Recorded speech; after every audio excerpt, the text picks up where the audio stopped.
Hello friends, ಎಲ್ಲರೂ ಹೇಗಿದ್ದೀರಾ? ನಿಮ್ಮೆಲ್ಲರಿಗೂ ಶೋಭಾ ಕನ್ನಡ ವ್ಲಾಗ್ ಚಾನಲ್ಗೆ ಸ್ವಾಗತ. ನಾನಿವತ್ತು ಸಿಂಪಲ್ಲಾಗಿ ಮಾಡುವಂತಹ ರೆಸಿಪಿ ಬದನೆಕಾಯಿ ಗೊಜ್ಜು ಮನೇಲಿ ಹೇಗೆ ಮಾಡೋದು ಅಂತ ತೋರಿಸ್ತಾ ಇದ್ದೀನಿ.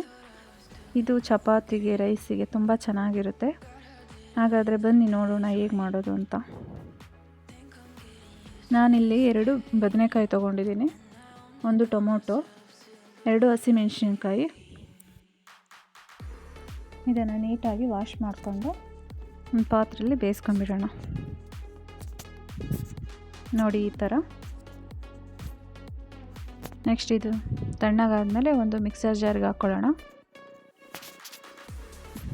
ಮನೇಲಿ ಯಾವುದೇ ತರಕಾರಿ ಇರಲ್ಲ ಪಲ್ಯಕ್ಕೆ, ಸಾಂಬಾರಿಗೆ, ಅಂಥ ಟೈಮಲ್ಲಿ ಈ ರೀತಿ ಮಾಡ್ಕೋಬೋದು. 2 ಬದನೆಕಾಯಿ ಇದ್ದರೆ ಸಾಕು, ಚೆನ್ನಾಗಿರುತ್ತೆ.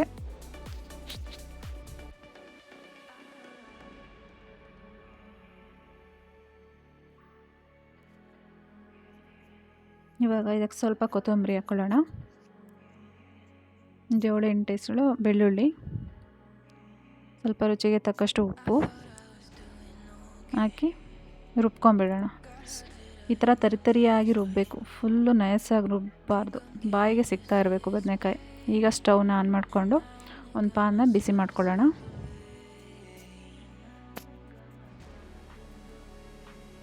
ಒಂದು ಟೇಬಲ್ ಸ್ಪೂನ್ ಎಣ್ಣೆ ಹಾಕಿ,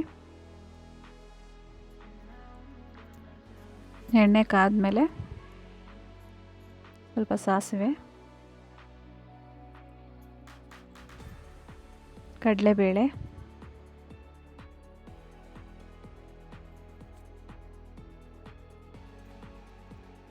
ನೆಕ್ಸ್ಟ್ ಚಿಕ್ಕದಾಗಿ ಹೆಚ್ಕೊಂಡಿರೋ 2 ಈರುಳ್ಳಿ ಹಾಕ್ಕೊಳ್ಳೋಣ. ಇದು ಸಾಫ್ಟ್ ಕಲರ್ ಚೇಂಜ್ ಆಗೋವರೆಗೂ ಫ್ರೈ ಮಾಡ್ಕೊಳ್ಳಿ.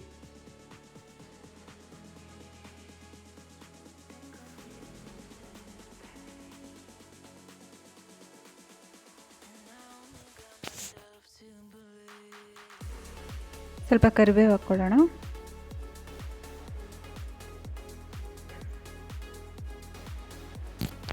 ಇನ್ನು ಸ್ವಲ್ಪ ಉಪ್ಪು ಹಾಕ್ಕೊತಾ ಇದ್ದೀನಿ ಈರುಳ್ಳಿ ಬೇಯೋದಕ್ಕೆ. ನೆಕ್ಸ್ಟ್ ನಾನಿಲ್ಲಿ ಸಾಂಬಾರು ಪೌಡ್ರ್ ಹಾಕ್ತಾ ಇದ್ದೀನಿ. ಇದು ನೀವು ಆಪ್ಷನಲ್ಲು, ಬೇಕು ಅಂದರೆ ಹಾಕ್ಕೊಳ್ಳಿ, ಇಲ್ಲ ಅಂದರೆ ಬೇಡ ಅಂದರೆ ಬಿಡಿ. ಹಾಕ್ತಾಯಿದ್ರೂ ಚೆನ್ನಾಗಿರುತ್ತೆ. ನಾನಿಲ್ಲಿ ಹಾಕಿದ್ದೀನಿ. ಇದು ಹಸಿ ಸ್ಮೆಲ್ ಹೋಗೋವರೆಗೂ ಸ್ವಲ್ಪ ಫ್ರೈ ಮಾಡ್ಕೊಳ್ಳಿ. ಸ್ವಲ್ಪ ನೀರು ಹಾಕ್ಕೊತಾ ಇದ್ದೀನಿ. ಇದು ರುಬ್ಬಿರುವಂತಹ ಬದನೆಕಾಯಿ ಮಿಶ್ರಣವನ್ನು ಹಾಕ್ಕೊಳ್ಳಿ, ಚೆನ್ನಾಗಿ ಮಿಕ್ಸ್ ಮಾಡ್ಕೊಳ್ಳೋಣ.